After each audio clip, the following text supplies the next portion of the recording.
She could hear them laughing. Through the thin walls of room 14B at Sunny Meadows Care Facility, 82-year-old Evelyn Okonkwo could hear two staff members imitating her accent. The way she pronounced water, the way she said please. They didn't know she could hear. Or maybe they did. And that's where this story begins. Not with the laughter, not with the cruelty, but with what happened 18 months later when Evelyn Okonkwo had the chance to destroy everyone who heard her and chose something that would change American elder care forever. Here's the thing about revenge. It's satisfying, it's righteous, and sometimes it's exactly what the world expects. But Evelyn had spent 82 years learning that the expected path rarely leads where you actually want to go.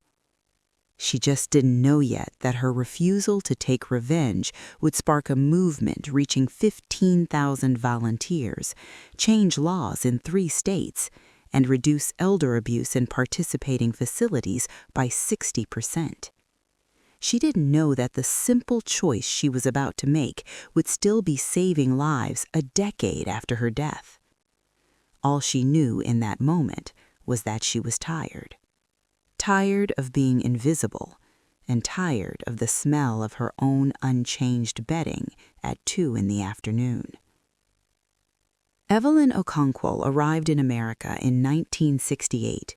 She was 26 years old, newly married, and carrying nothing but a nursing degree from Lagos, Niger, and a belief that hard work could build anything. For the next 40 years, that belief proved mostly true. She raised 4 children in a modest brick house on the south side of Chicago.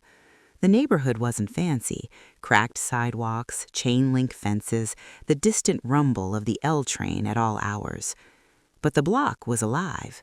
Mrs. Patterson next door with her famous peach cobbler every 4th of July. Mr. Davis across the street who fixed everyone's cars for the cost of parts only. Children playing double dutch until the streetlights flickered on. Evelyn worked the night shift at Cook County Hospital for 30 decades. She bathed patients who couldn't bathe themselves. She held hands during final hours. She learned that dignity wasn't about what you could do for yourself.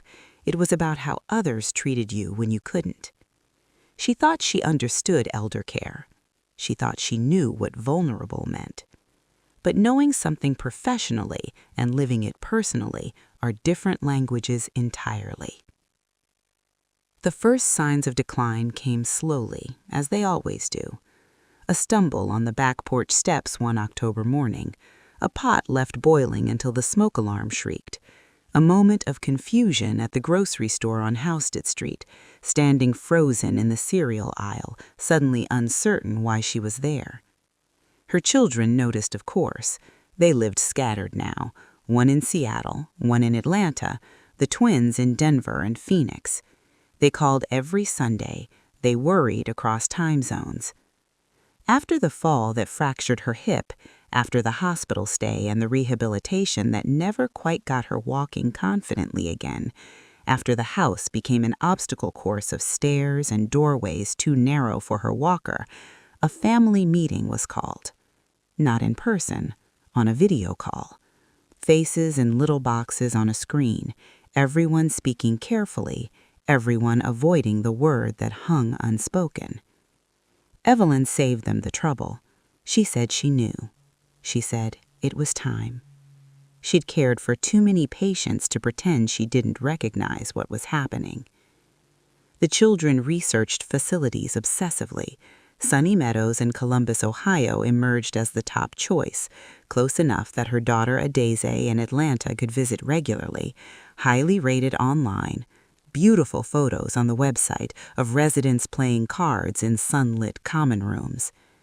The brochure showed smiling elders, gardens with walking paths, promises of dignified care in your golden years. Evelyn moved in on a Tuesday in March, carrying photographs of her late husband, her nursing pin from 1968, and 54 years of professional knowledge about what good care looked like. Within 3 months, she would learn exactly how worthless that knowledge was when you became the one lying in the bed, pressing the call button that nobody answered. Here's what Evelyn learned about institutional cruelty. It doesn't announce itself. It seeps in gradually, like water staining a ceiling. First just a shadow, then spreading, then structural damage you can't see until everything collapses.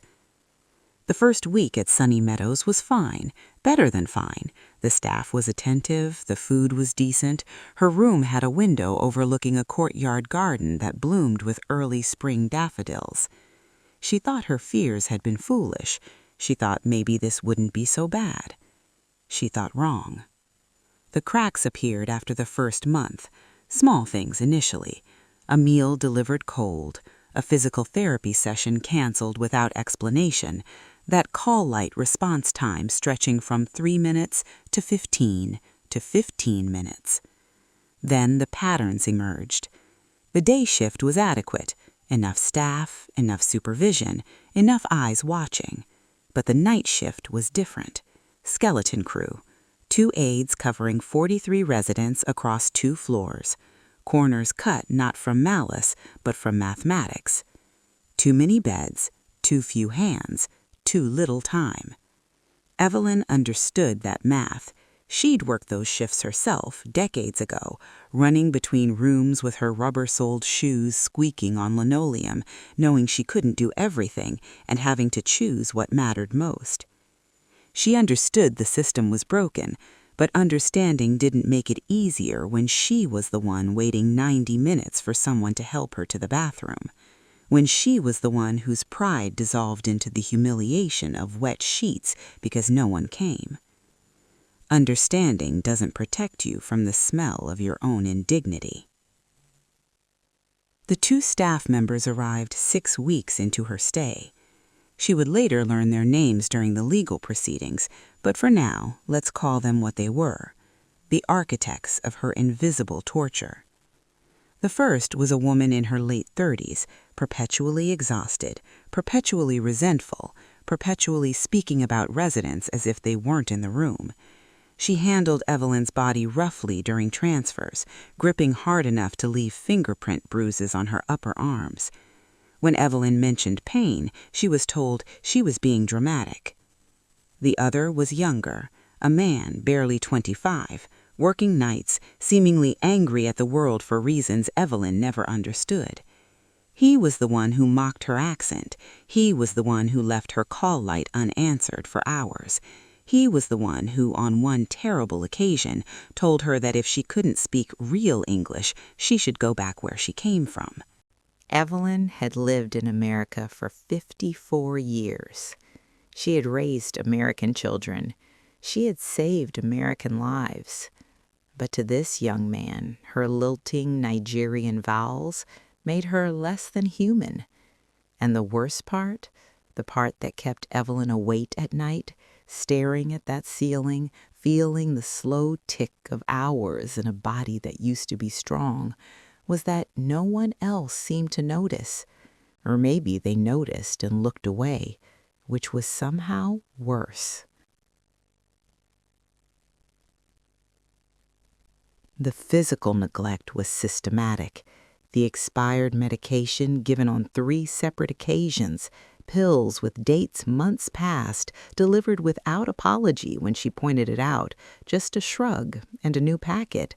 The meals missed entirely when she was too fatigued to push herself to the dining room and no one came to check.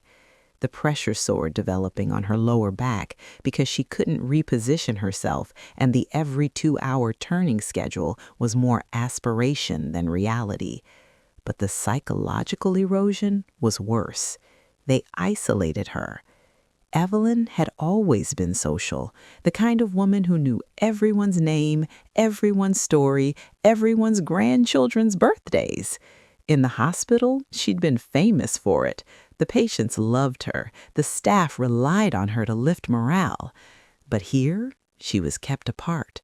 her wheelchair pushed to a corner during group activities, her table in the dining room, the one farthest from the television, from the conversations, from the laughter.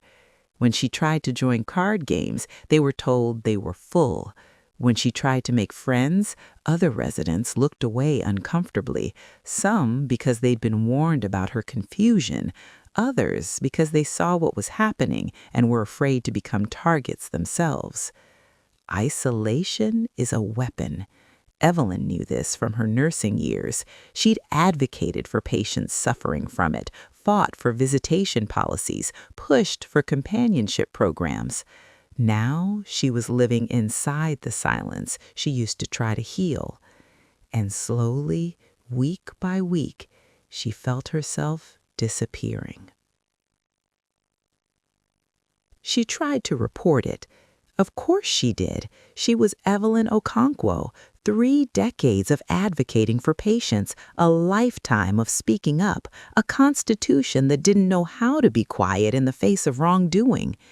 She filed a formal complaint with the facility administrator, politely, professionally, in writing, the way things were supposed to be done.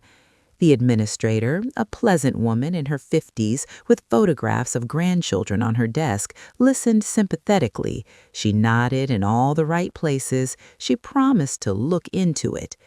2 days later, Evelyn was evaluated by the facility's contracted psychiatrist.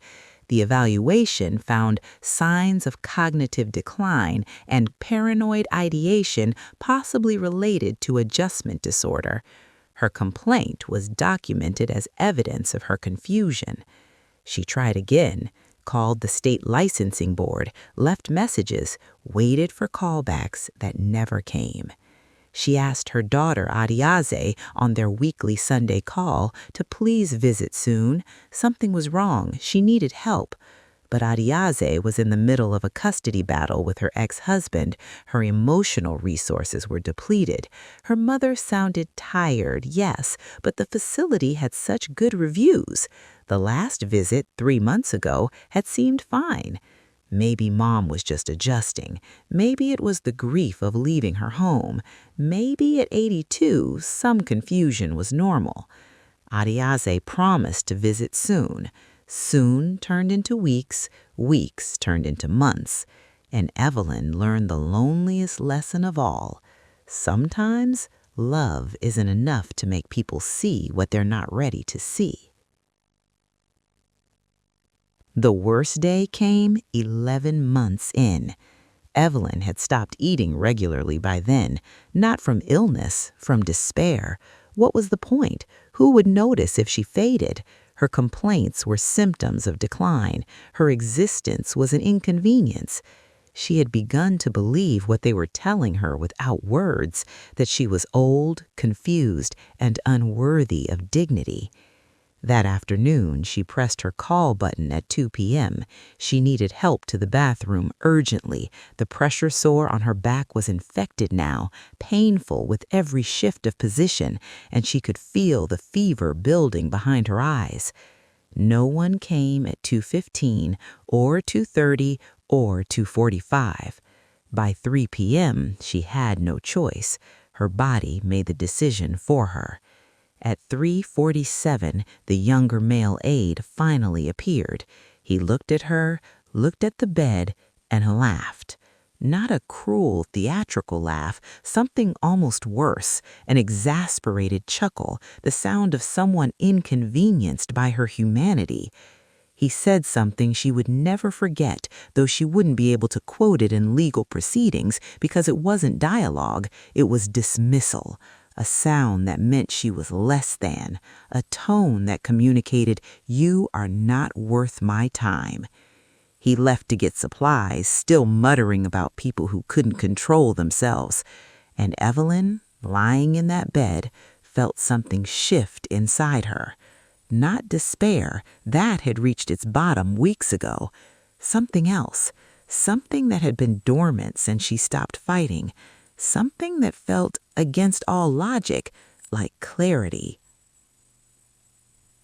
The unexpected visit happened on a Tuesday in September, 18 months after Evelyn's arrival at Sunny Meadows.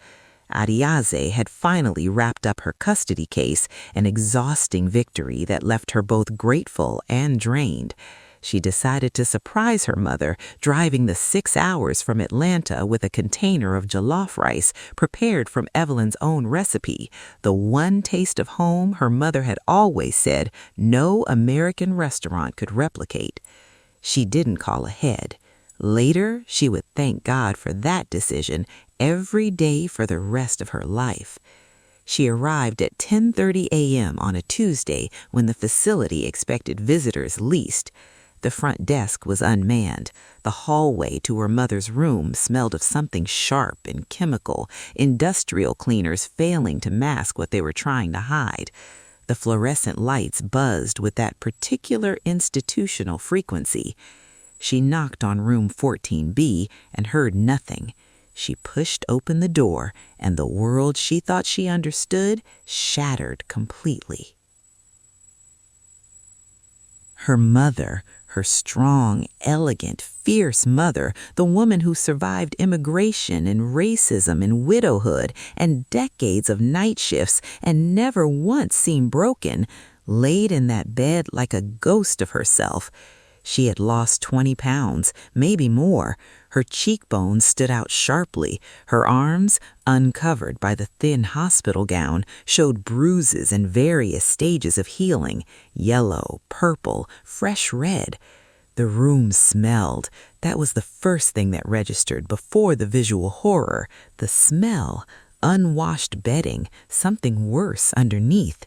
And her mother's eyes, those eyes that always sparkled with intelligence and humor and that particular Nigerian stubbornness Ariaze had inherited, were hollow, distant, like someone who had retreated very far inside themselves just to survive. Evelyn looked at her daughter standing in the doorway, and then she did something she hadn't done in 18 months. She cried. Not the polite, controlled tears of an elder trying to maintain composure. These were the sobs of someone who had finally been seen, who had finally been believed, who had been holding on by her fingernails and could finally let go because someone had arrived to catch her. Adaze crossed that room in 3 steps and gathered her mother into her arms, feeling every ridge of her spine, every bone that shouldn't be so visible, every piece of evidence that something had gone terribly, systematically wrong. The jollof rice container fell to the floor, forgotten.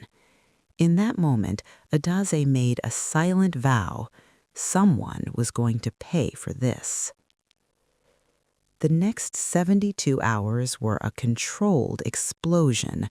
Adaze documented everything, photographs of the bruises, the pressure sore now infected to the point of requiring hospitalization, the expired medication still sitting in the bedside drawer, interviews with other residents who, once they realized someone was finally listening, began sharing their own stories in trembling voices.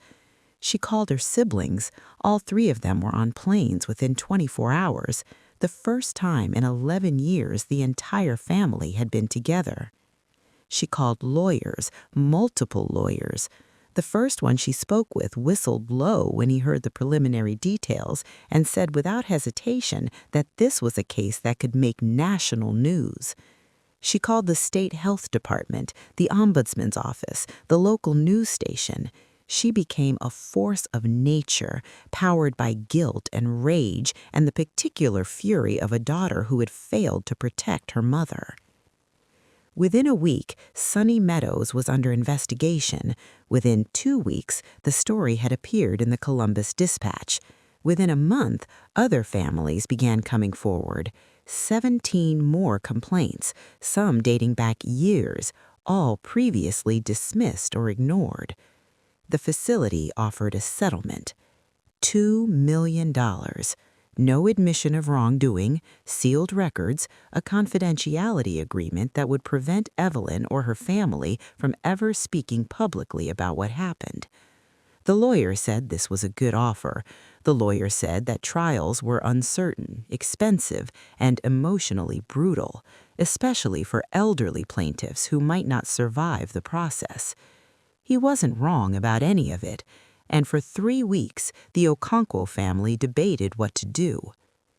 The family meeting happened in Evelyn's hospital room, a better facility now, one chosen with paranoid care, one where Adaze visited daily and the other siblings called constantly, and no one was ever allowed to be alone.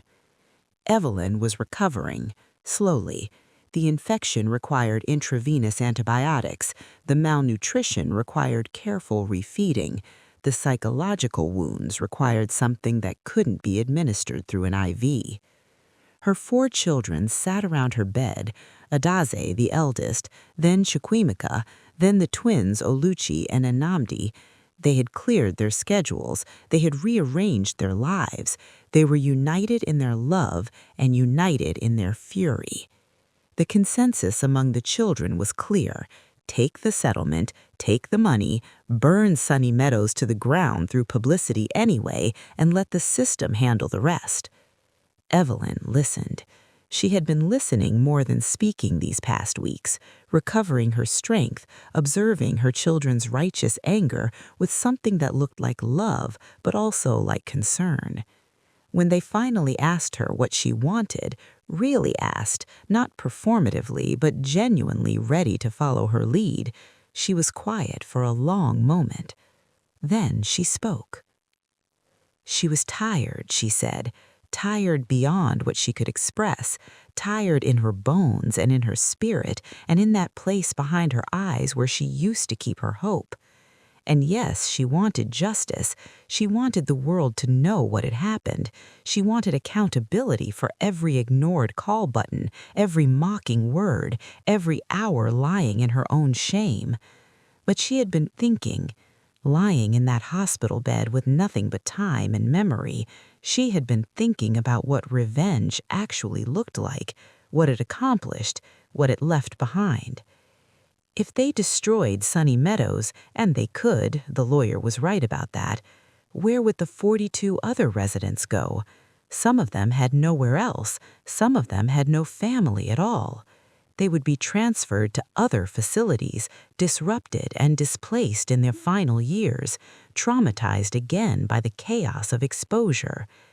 And the workers, not the cruel ones, but the others, the aide who had whispered apologies to Evelyn when no one was watching, the night nurse who slipped her extra blankets, the kitchen worker who remembered that she liked her tea with extra sugar.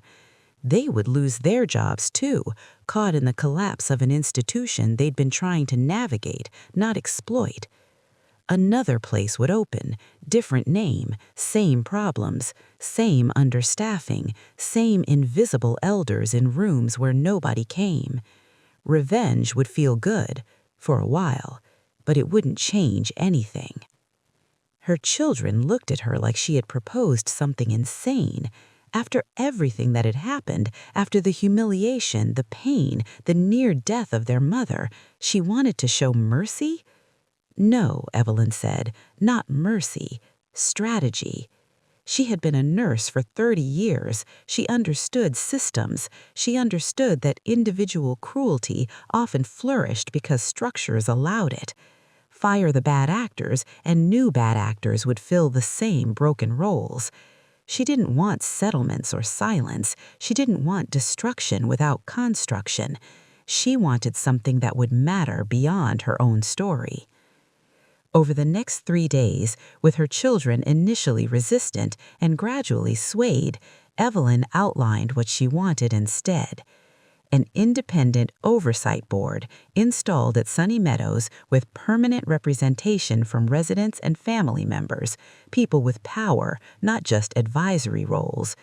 Mandatory dignity training developed not by administrators but by residents themselves, teaching staff what it actually felt like to be in those beds, behind those walkers, inside those aging bodies.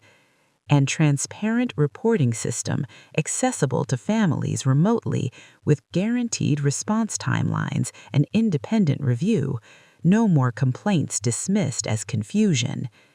And one more thing, perhaps the most radical thing of all, she wanted to go back. Her children thought she was experiencing some kind of trauma response.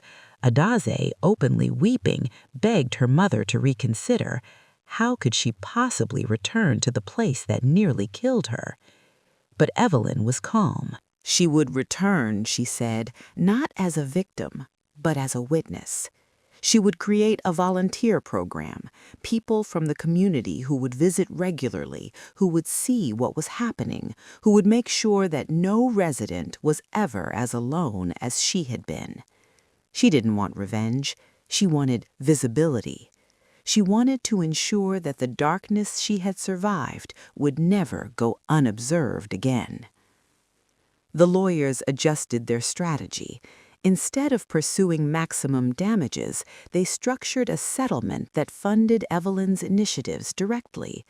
The amount was less, significantly less than what a punitive verdict might have yielded, but it came with conditions that had never been imposed on a care facility before. The oversight board, the training program, the reporting system, the volunteer access, and a requirement that the 2 staff members who had directly abused Evelyn would be required to attend her dignity training sessions if they wanted to keep their jobs anywhere in the elder care system. Not punishment, accountability, with a chance at transformation. The first time Evelyn Okonkwo rolled back through the doors of Sunny Meadows Care Facility 11 weeks after her rescue, the staff didn't know where to look. Some stared at the floor. Some suddenly found urgent tasks at the far end of hallways. Some, the ones who had tried to help within the confines of a broken system, met her eyes with something like relief. The administrator who had dismissed her complaints was gone, resigned ahead of termination. New leadership had been installed, hand-picked with Evelyn's involvement. Her old room, 14B, was occupied by someone else now, an 87-year-old Korean War veteran with no living family and a Purple Heart on his bedside table. Evelyn made a mental note to visit him specifically. She wasn't here for herself anymore. She was here to make sure that what happened to her stopped happening to everyone else. The first year was harder than anyone anticipated. Building something from nothing always is. Evelyn was 82 years old, still recovering, still managing her own health challenges, still waking sometimes at 3 a.m. from dreams of lying in unchanged sheets while footsteps passed her door. But she came to Sunny Meadows twice a week without fail, rain or shine, summer heat or Ohio winter snow. She met with residents, learned their names, learned their stories, learned what they feared, what they needed, what they had given up asking for. She recruited volunteers from the community, initially just a handful, neighbors and church members and former colleagues from her nursing days. She trained them herself, teaching them how to enter a room, how to sit at eye level, how to ask questions that created space for truth. She taught them to see, because that was the lesson of her suffering, the one she would repeat until her final breath. Invisibility was the precondition for cruelty. When people are seen, they are treated as human. When they disappear, anything becomes possible. Her volunteers learned to observe without judging, to document without dramatizing, to be present without taking over. They became witnesses, and the witnessing itself began to change things. The 2 staff members who had abused her, the woman and the young man, were required to attend her dignity training sessions as a condition of their continued employment.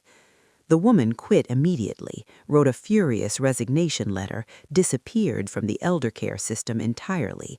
Evelyn felt nothing about this. Some people were not ready for transformation. That was their right.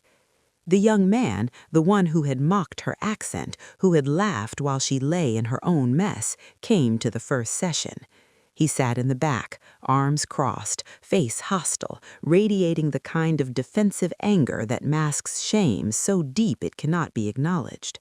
Evelyn did not single him out, did not point, did not even acknowledge his presence beyond a brief nod. She simply told her story, the arrival full of hope, the gradual erosion, the isolation that made everything worse, the sound of laughter through thin walls. She spoke about what it felt like to have an accent used as evidence of inferiority, to have decades of American life dismissed because vowels curved differently, to contribute 50 years to a country and still be told to go back. She did not speak with rage, she spoke with precision. By the third session, the young man was sitting in the front row. By the fifth session, he stayed after everyone left. He didn't apologize immediately. That would come later, much later, after months of sessions and conversations, and would appear to be genuine internal excavation. But that first time he stayed after, he said something Evelyn would carry with her forever. He said he hated his job, hated the residents, hated the smells and the neediness and the constant reminder of mortality that working with the elderly provided. He had been cruel because he couldn't stand his own fear of becoming what he was caring for. He had looked at these old people and seen his own future, and he had punished them for making him afraid. Evelyn understood this. She didn't forgive it, not yet, maybe never ever in the full sense of that word, but she understood it. Fear makes monsters of people who might otherwise be merely flawed. The young man asked what he could do, how he could make things right. He expected her to tell him to resign, to leave the industry, to never work with elders again. Instead, she asked him to stay, to become better, to let his transformation serve as proof that change was possible. By year 2, he had become one of the most effective dignity trainers in the program, his testimony more powerful than any lecture because it came from inside the failure. He still worked at Sunny Meadows, but everything about how he worked had changed. During her second year as a dignity ambassador, Evelyn began writing. Not because she considered herself a writer, she had never written more than nursing notes and church committee reports, but because she kept encountering the same gap over and over between what staff members thought they understood and what residents actually experienced. They needed translation. She wrote on a yellow legal pad, the same kind she'd used for decades, filling page after page during quiet hours in the common room at Sunny Meadows. Her handwriting had grown shaky with age, but her thoughts were clearer than they'd been in years. She wrote about what it felt like to have a stranger bathe you. Not the logistics, everyone knew the logistics, but the interior experience, the vulnerability, the shame, the desperate hope that this person handling your naked body would somehow manage to preserve your humanity. She wrote about waiting, how time stretches when you can't move yourself, how a 10-minute delay feels like an hour, how the call button becomes both lifeline and symbol of dependency. She wrote about names, how being called sweetie or honey by someone young enough to be your grandchild felt like erasure, how the simple act of asking, "What would you like me to call you?" could restore a whole identity. She wrote about food, about being handed a tray without being asked if you wanted what was on it, about eating the same thing day after day because nobody thought to offer choices, about how a meal delivered with care could feel like love, and a meal thrown down could feel like punishment. She wrote about the small dignities that nursing homes routinely stole without realizing they were stealing: the right to privacy, the right to refuse, the right to have your preferences remembered, the right to bad moods without being labeled difficult. She called it simply seeing me, what every elder wants you to know. The handbook was 32 pages, no jargon, no citations, just the clear, direct voice of someone who had lived inside the system and survived to describe it. A Deze helped format it on her computer. A local print shop made copies at cost, recognizing the project's purpose. By the end of year 2, every staff member at Sunny Meadows had received one. The results were immediate and unexpected. Staff members began approaching Evelyn to tell her that the handbook had changed how they thought about their work. One young aide said she had wept reading it because she recognized her own behavior in descriptions that Evelyn had written without accusation but with devastating clarity. An administrator from another facility heard about the handbook and requested copies for her staff, then another facility, then a nursing school in Cleveland seeking permission to integrate it into their curriculum. By year 3, Seeing Me had been distributed to over 200 care facilities across Ohio. By year 4, nursing programs in 6 states had adopted it as required reading.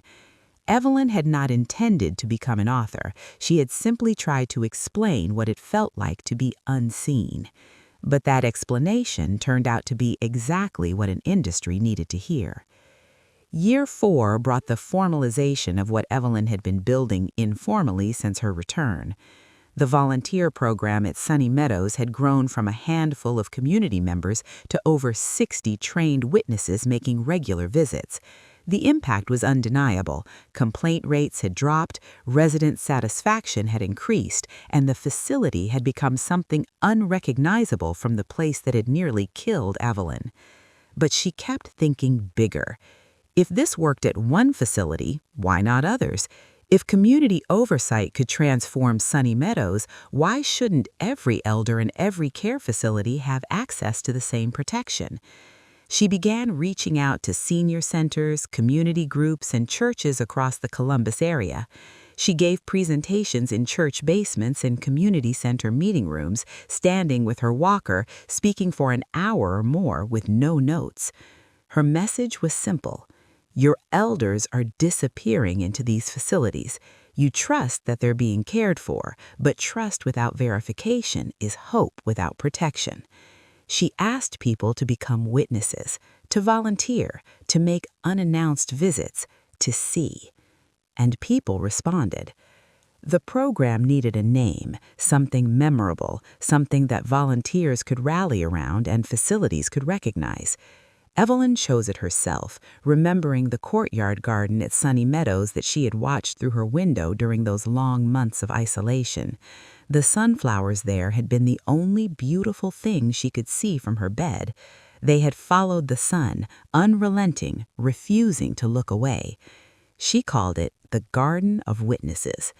Each volunteer received a small sunflower pin to wear during visits. The symbol was deliberately chosen, visible, cheerful, impossible to ignore. When a volunteer walked through a facility wearing that pin, everyone knew they were being watched, not with suspicion, but with attention.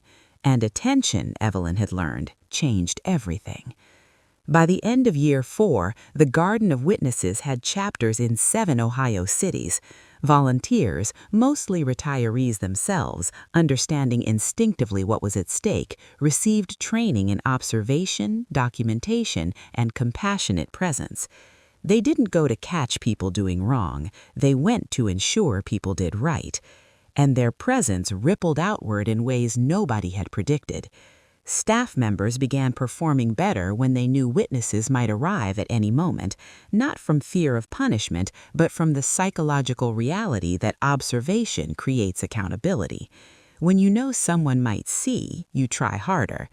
Residents began requesting transfers to facilities with the sunflowers. Word spread through the elder community, the underground knowledge network of nursing home residents who knew things the brochures never mentioned. Sunflowers meant safety. Families began asking facilities about Garden of Witnesses participation before committing to admissions. Market pressure, the most American of forces, began pushing change. Year 7 brought the breakthrough nobody expected. Evelyn, now 89 years old, was invited to testify before the Ohio State Legislature about the Garden of Witnesses program. The data had become impossible to ignore. Facilities with regular volunteer oversight showed measurably better outcomes on every metric that mattered.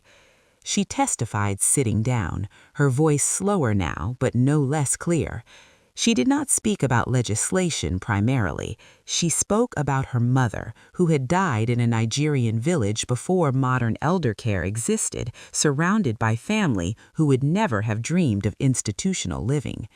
She spoke about America, the country she had adopted and loved and struggled within for 60 years, and its complicated relationship with its elders. She spoke about visibility and invisibility, about what it meant to be seen, and she asked the legislators a question. Would you want your mother to spend her final years in a place where no one was watching? The room was silent. 6 weeks later, Ohio passed landmark legislation requiring all state-licensed care facilities to accept community oversight volunteers. The law included funding for volunteer training programs and liability protections for participants. Within 2 years, Michigan and Pennsylvania followed with similar laws. They were called, informally and then officially, Evelyn's laws. Her name, which she had once been mocked for pronouncing, was now attached to legislation that would protect millions of elders for generations to come. By year 10, the Garden of Witnesses had spread beyond anything Evelyn could have imagined from her hospital bed all those years ago. 15,000 volunteers across 23 states wore the sunflower pin, a national training program developed from Evelyn's original materials and refined through a decade of practice certified new witnesses every month. Research published in major healthcare journals confirmed what the program's participants had known intuitively. Facilities with regular volunteer oversight showed 60% fewer reported abuse cases compared to similar facilities without the program. Staff turnover decreased, resident satisfaction increased, family peace of mind, that unquantifiable but essential metric, soared. The sunflower had become a symbol recognized throughout the American elder care system. Some facilities resisted, of course. Some administrators saw community oversight as interference rather than support. But increasingly, resistance became a red flag. Families asked why. Ombudsmen investigated. Transparency, once introduced, was very difficult to refuse. Evelyn, now 92, had stepped back from day-to-day operations. Her body demanded it. The walker became a wheelchair. The nursing home, a different one, carefully chosen, thoroughly vetted, became her permanent residence. But she still trained volunteers, still gave interviews, still received letters from elders across the country who'd been seen because of what she built. One letter stayed with her, taped to the wall beside her bed. It was from a woman in Arizona, 88 years old, who had been experiencing neglect in her facility, isolated, ignored, sliding toward the same despair Evelyn knew so intimately. Then a volunteer from the local Garden of Witnesses chapter began visiting her weekly. Just presence, just attention, just someone who saw. The letter was 3 sentences long. They know my name now. They know I'm watching them back. You gave me that. Year 12 brought the Humanitarian Award. It was presented at a ceremony in Washington, D.C., a glittering event in a hotel ballroom attended by healthcare executives, legislators, advocacy leaders, and 100 Garden of Witness volunteers who had traveled from across the country to see their founder honored. Evelyn was 94 years old. She had insisted on attending in person, though the travel exhausted her beyond what she admitted. She sat in her wheelchair on the stage, the sunflower pin she'd worn for a decade fastened to her lapel, looking out at a room of people who were there because of choices she had made. Her speech was brief. Her energy demanded brevity. She began by acknowledging the irony of receiving an award for something that should have been unnecessary. Elder abuse should not exist. Facilities should not require oversight to treat residents with dignity. The need for witnesses itself was an indictment. But she had learned, she said, that should and is occupy different countries, and she had stopped waiting for should and started building is. She talked about her 18 months in room 14B, the call buttons, the laughter, the slow erosion of everything she had believed about herself. And then she said the words that would be quoted more than any others she ever spoke.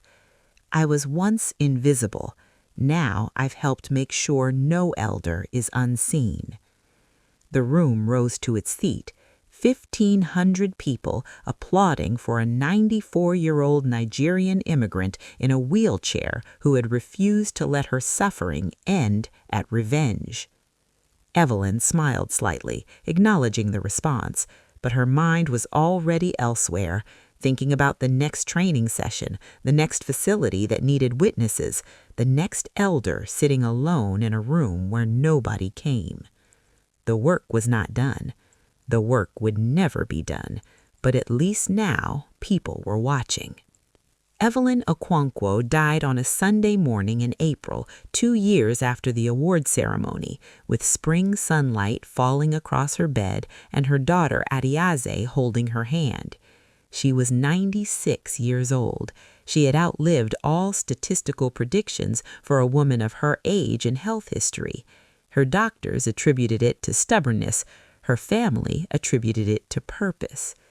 The end came peacefully, which was perhaps the greatest grace of all. No suffering, no indignity, no waiting for help that never came. The facility where she spent her final years had a Garden of Witnesses chapter that visited 3 times weekly. The sunflower pins were everywhere. The staff knew her name, her story, her preferences, her history. She was seen until her last breath. Her funeral was held in the same Chicago church where she had been married 67 years earlier. The building couldn't hold everyone who came.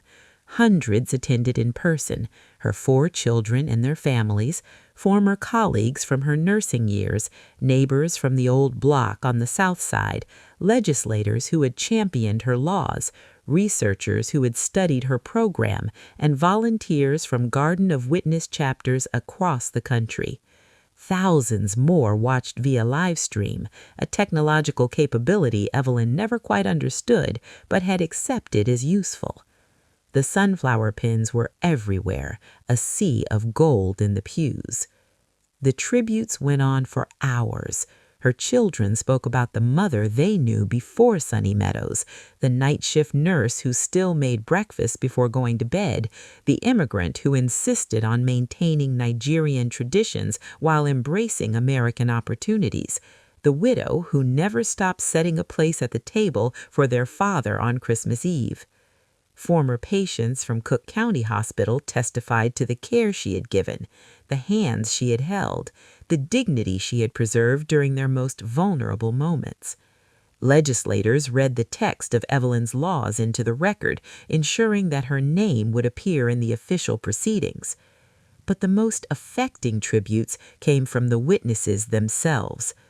One volunteer from Ohio, a 63-year-old retired teacher, spoke about how joining the Garden of Witnesses had transformed her fear of aging.